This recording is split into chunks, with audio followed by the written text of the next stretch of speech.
जय भीम दोस्तों, स्वागत है आप सभी का मेरे शिल्पी अम्बेडकर चैनल में। दोस्तों, आज भीमा का 28वां एपिसोड चल रहा है और इसकी शुरुआत होती है गर्जन कोठी से, जहाँ पे कैलासा बुआ के घर थी। दोस्तों, भीमा अपने हाथ में कपड़ा बांध करके जो कैलासा बुआ के पोता और पोती थी उनका बस्ता ढोती थी, लेकिन भीमा अब ये फैसला करती है कि अब वो हाथ में कपड़ा नहीं बांधेगी। इसके लिए वो दूसरा तरीका अपनाती है। दोस्तों, वो एक डंडा ले आती है और डंडे पे उनका बस्ता ढोती है। वहाँ से जब भीमा चली जाती है स्कूल और उनके साथ कैलासा बुआ के पोता और पोती दोनों चले जाते हैं। उनके जाने के बाद कैलासा बुआ भीमा की आई से धनिया से कह रही थी कि धनिया, तुम्हारी बेटी ना अब एकदम तमाशा बन गई है, पूरा नौटंकी करती है। ऐसे कह के वो हंस रही थी। हंसते हुए वो घर के अंदर चली जाती है।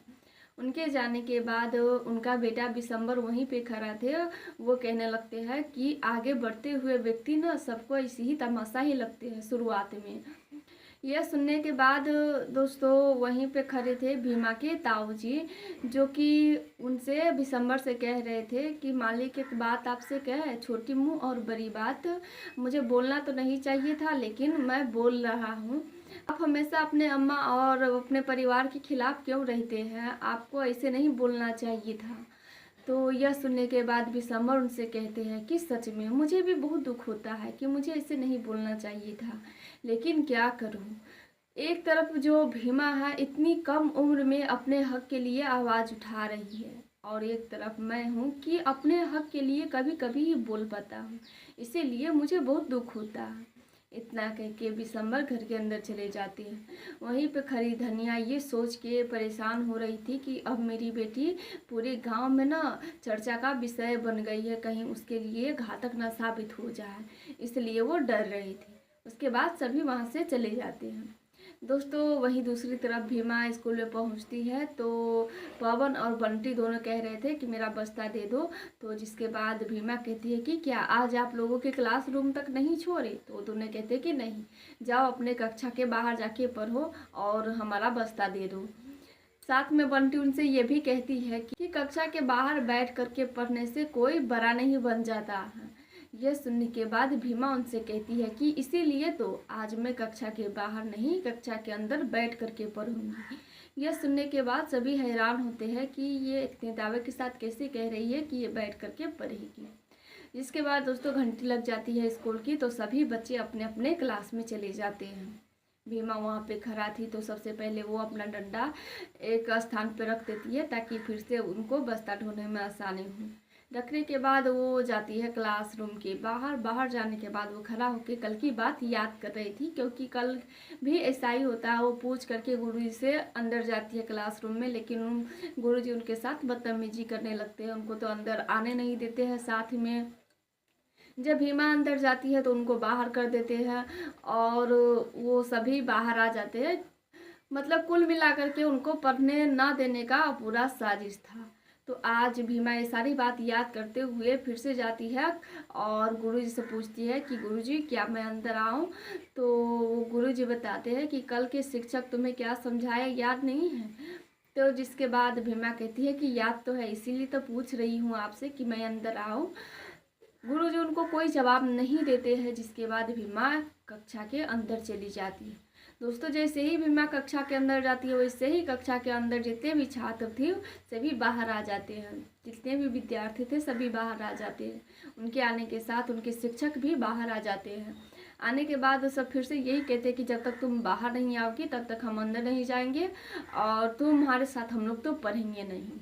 जिसके बाद भीमा उन शिक्षक को बताती है कि 26 जनवरी 1950 को हमारे देश में संविधान लागू हुआ था और इस संविधान में ये लिखा हुआ है कि शिक्षा सभी के लिए बराबर है।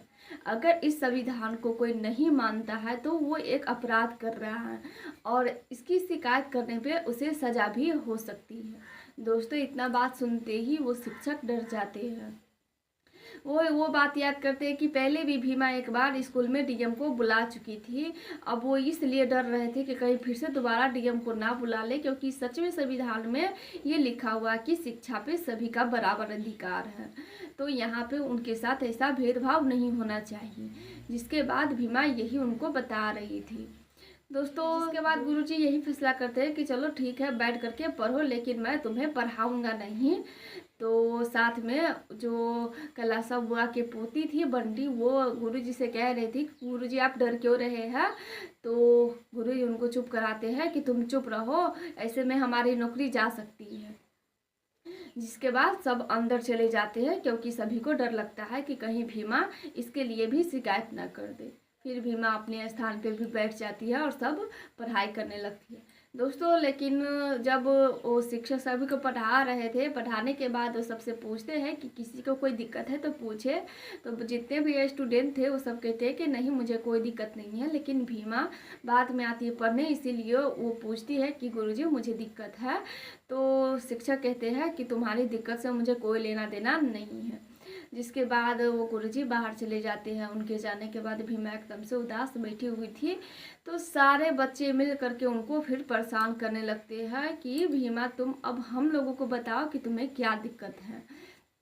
वहीं दूसरी तरफ कैलाशा बुआ बैठ करके यही सोच रही थी कि भीमा इतनी बड़ी बात कैसे कर लेती है। उसी समय उनकी बहू आती है। आने के बाद कहती है कि अम्मा जी इस घी के डब्बे में से कल कितना घी लगेगा, क्योंकि कल पवन का बर्थडे है और उसके जन्मदिन पे कितना घी लगेगा वो बता दीजिए। वो कैलाशा बुआ उनके साथ एकदम सख्त से पेश आती है और उनको बताती है कि इतनी छोटी सी उम्र की भीमा है जो इतनी बड़ी बड़ी बात कर लेती है। तुम इतनी बड़ी हो गई हो और तुम्हें थोड़ा भी अक्ल नहीं है, पता नहीं हमारे घर की बहू ऐसे क्यों है। जिसके बाद वहीं पे कलिका सिंह आते हैं और आने के बाद कैलाशा बुआ को बताते हैं कि अम्मा पता चला है कि भीमा क्लास के अंदर बैठ करके पढ़ रही है। ये सुनने के बाद कैलाशा बुआ उनसे बस इतना कहती है कि कल पवन का जन्मदिन है, मेरे पोते के जन्मदिन की तैयारी करो, इस सब को छोड़ दो, क्योंकि बड़े मौके पर ही नौकर को अपनी औकात दिखाया जाता है, तो इसीलिए कल की तैयारी करो। कल कैसे उन लोगों को हैसियत में लाना है वो मैं तय करूँगी।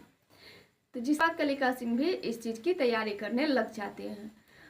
दोस्तों भीमा के समाज वालों को यही कहने जा रहे थे कि कल उनके बेटे की जन्मदिन है, सभी आ जाए। तो रास्ते में एक मजदूर मिलते हैं, उनसे कहते हैं कि कल मेरे बेटे की जन्मदिन है, समय पे आ जाना, घर की साफ़ सफाई करनी है। तो वो मजदूर बस उनसे इतना कहते हैं कि मालिक मैं कल नहीं आ पाऊँगा क्योंकि मैं कल अपनी बेटी के पास जा रहा हूँ।